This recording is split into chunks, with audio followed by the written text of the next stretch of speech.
These ended up being perfect for my air fryer. I have the 10-inch stainless steel barbecue skewers, simple, sturdy, and the size works really well when you want to make kebabs without firing up your grill.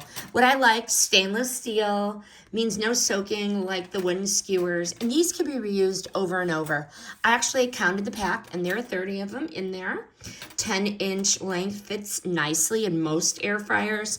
I wanted to use it in my air fryer because with chicken, I'm trying to do like creative things with chicken. How much boring chicken could one person eat? But chicken, shrimp, veggies, such a nice, easy idea. And the fabrication is solid and sharp tips. Gonna slide right through that meat and veggies without breaking wooden skewers. But these are great for air fryer cooking when you want to evenly get those kebabs cooked without dealing with the wooden sticks. Easy cleanup since they're going to rinse off quickly. And you know what I like? Straight in the dishwasher.